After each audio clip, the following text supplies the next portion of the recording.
I'm Brittany Lewis with Forbes Breaking News. Senator Jon Tester urged fellow lawmakers to support the Honoring Our Pact Act on the Senate floor Wednesday.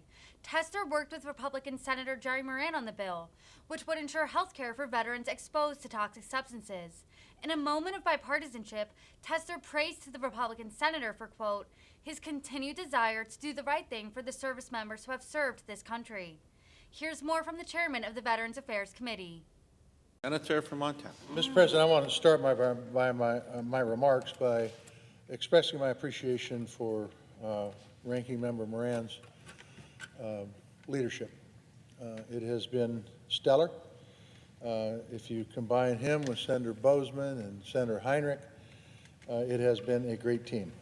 And I just want to thank Senator Moran for his leadership and his continued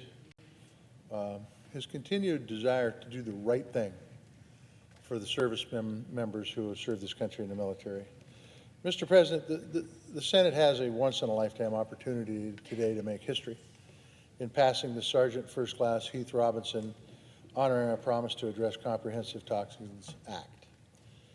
Let me be clear, this bill isn't about Democrats versus Republicans. It's not about political posturing. It's about Americans standing up for those who have served and sacrificed on behalf of this country and the freedoms that we have today. In fact, it's even more than that. It's about righting a wrong that has been ignored for too damn long.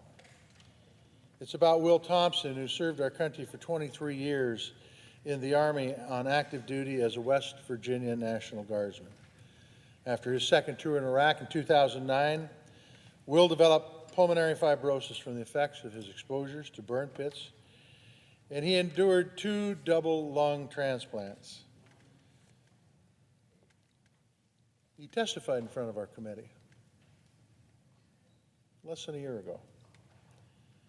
He lost his battle with his illnesses this last December. It's about Sergeant First Class Heath Robinson, who answered the call of duty and was deployed to Kosovo and Iraq with the Ohio National Guard. A picture of Heath right here and his daughter. While deployed, he was exposed to potent toxins, and 13 years after his deployment, 13 short years after his deployment, he's lost his life to a rare autoimmune disease and stage 4 lung cancer. Conditions absolutely and unequivocally caused by burn pits. Sadly, it's too late to do right by Will and Heath and so many others, for them personally. But today this body has a chance to do the right thing by their families and future generations of our all-volunteer military by advancing the Sergeant First Class Heath Robinson Honoring Our Pact Act. I want to talk a little bit about this plaque right here. See the picture of Heath in uniform? But you also see what's the most important thing to Heath, and that's his daughter. His daughter was at a press conference that the ranking member and I were at a little over a week ago. And I said this when I first spoke on this bill a little over a week ago. The first words out of her mouth were, "I love my daddy." Daddy's not around anymore. But because hopefully the work that we're going to do here today, she will have a future. This is not only about our servicemen and women, the people who served in our military, it's about their families.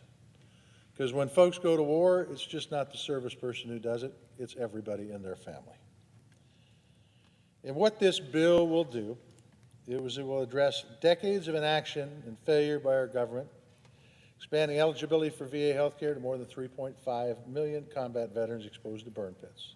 It supports our post-9/11 and Vietnam-era veterans by removing the burden of proof for 23 presumptive conditions caused by toxins. These conditions include cancers to lung disease. And it establishes a framework for the establishment of future presumptions and service connections related to toxic exposure, giving the VA the tools it needs to bolster its workforce, establish more healthcare facilities, and improve claims processing. There's always a cost to war, and that cost is never fully paid when the war ends. Our country didn't live up to the promise to veterans like Will Thompson and Heath Robinson. But if we do what Senator Moran and I have done, and that is put politics aside, if we put our American men and women's bravest first, if we can begin settling our debts to millions of other veterans and their families by getting this bill across the finish line, we'll have done something great. And I would urge my colleagues to support this final procedural vote and a vote that is critical to moving this bill forward.